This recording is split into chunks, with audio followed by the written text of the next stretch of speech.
Okay. Again, an objection may be raised, an objection embodied in Fukuyama's work. Certainly great masses of men once moved towards the secular religions of communism and Nazism, but those movements were either destroyed or self-destructed. Likewise, it seems that people all over the world are rejecting authoritarian governments and dictatorships. They do not seem willing to acquiesce to anything like the kind of authority the Inquisitor thinks they so desperately need and want. Don't these trends disprove the Inquisitor's thesis? By choosing liberal democracy, aren't people proclaiming their desire to be heard, to count, to be responsible for their own government, and to make decisions for themselves? Aren't they saying to their governments that they wish to make as many moral decisions for themselves as they possibly can? Cannot their rejection of state and also of the heavy hand of the Church be seen as a proclamation of moral liberty, the very liberty that Christ in Dostoyevski's story wishes people to have?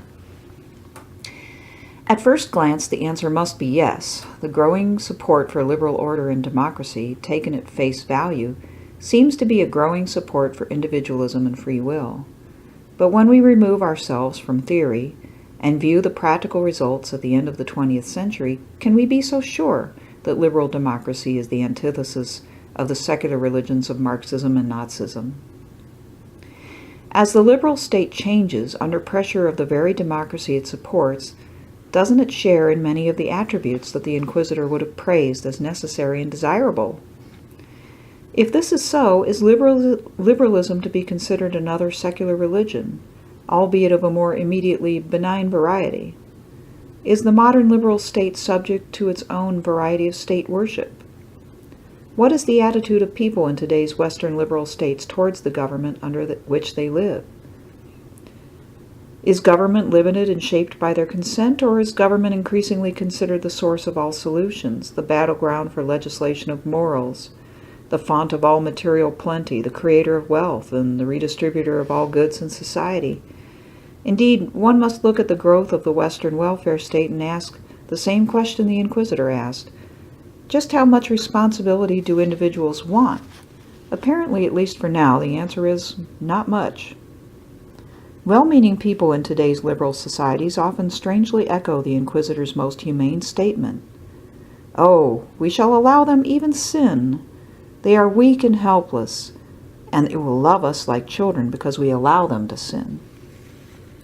They do so by acting on the belief that they know what is best for the masses, that only they are intelligent enough to see the weight of their decisions, and that the people in general really do not want the moral responsibility of ruling themselves and accepting the consequences. Indeed, the Inquisitor is quite melancholy, as well as self-righteous, when he claims that those in the Church, the guardians of the mystery, will alone be unhappy, because only those in power will truly be free. They will exercise their free will for the benefit of the many so that the many can remain innocent and happy. Only the few will know the difference between good and evil, and so the responsibility for what happens in society will be totally theirs. The Inquisitor claims that he has struggled in his own wilderness, that he wished to be strong, but that he pitied the mass of weak and servile men who could not live up to Christ's standards so much that he turned back to serve them, and thus made his pact with Satan. While Christ may not speak, preferring even now to allow humans, including the Inquisitor, complete freedom of will, we can palpably feel his sadness and his compassion for the Inquisitor. In the end, the Inquisitor does not follow through on his original promise to burn Christ. Rather, when Christ kisses the Inquisitor, there is just enough conscience left in his withered soul that he lets Christ go. Perhaps the fact that even the Inquisitor has a shred of conscience left within him should give us hope. Alyosha, who has been listening to Ivan's tale, is however only sickened. He asks his brother how he can live, thinking that people are really this low and servile. Indeed, it turns out that Ivan is potentially suicidal, stating that at age 30 he may actually decide to take his life.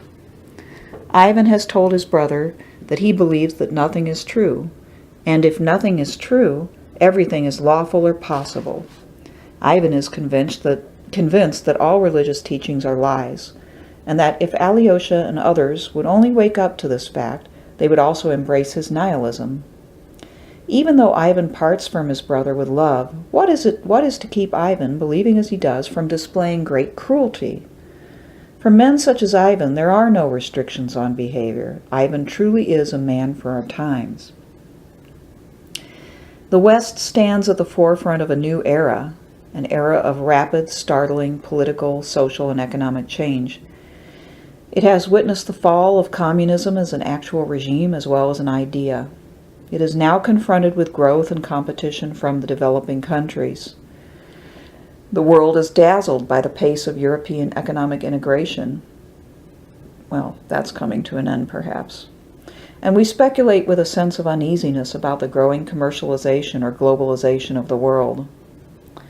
It is not completely far-fetched to imagine that at some point, perhaps in the very distant future, there will be one world sharing the same basic political and economic philosophy and structure, participating in a common culture with only regional variations, perhaps even speaking the same language.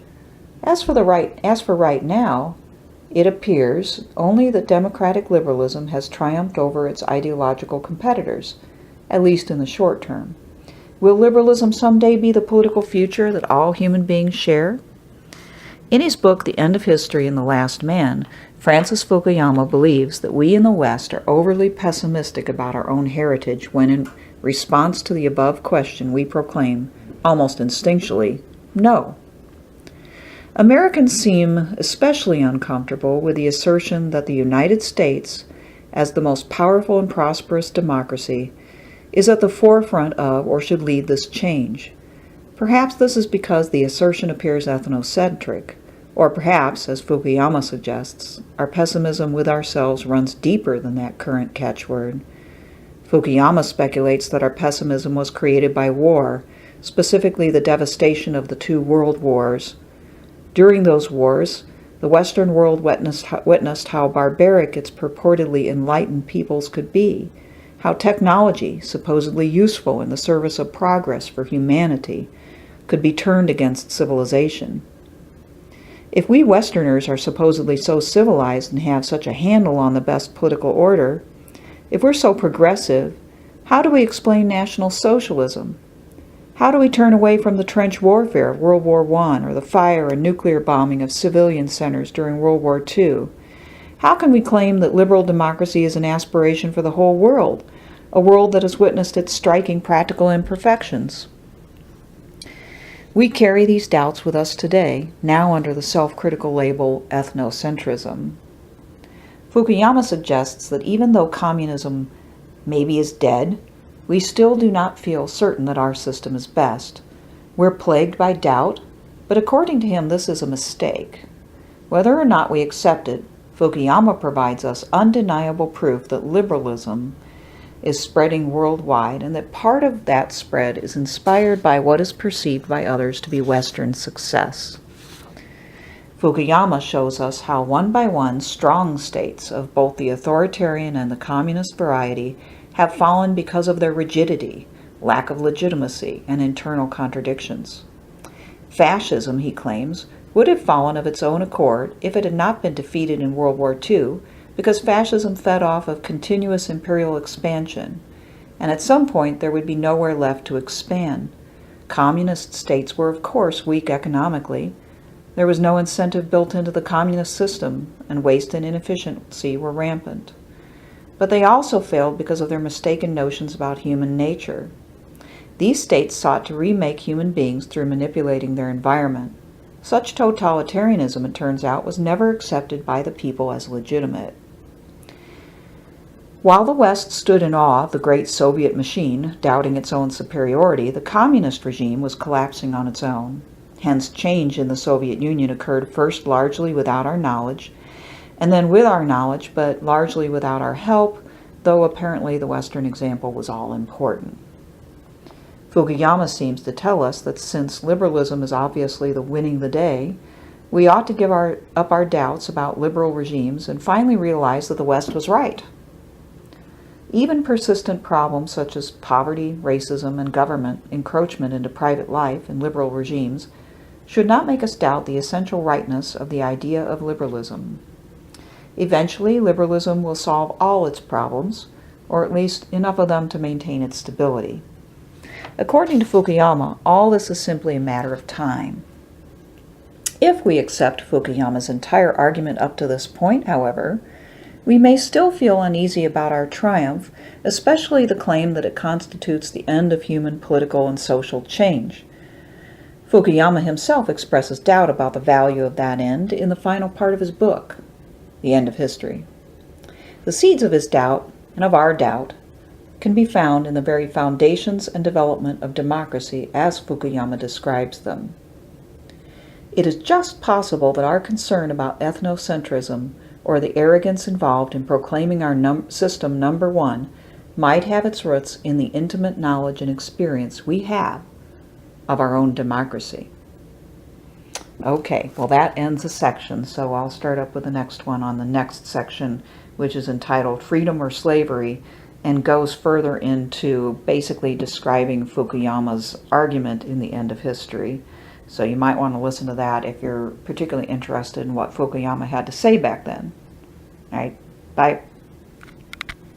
This is the third part in my reading of a piece I wrote a while back on Christ and the Grand Inquisitor, kind of riffing off of Dostoyevski's piece in the Brothers Karamazov, the Grand Inquisitor. Probably a lot of you read that at one point or another in school. It's an excellent piece for just kind of thinking about, I don't know, the role of religion, conscience, life. It's really a great thing to read. Anyway, there's a lot going on in this piece. I'm beginning to realize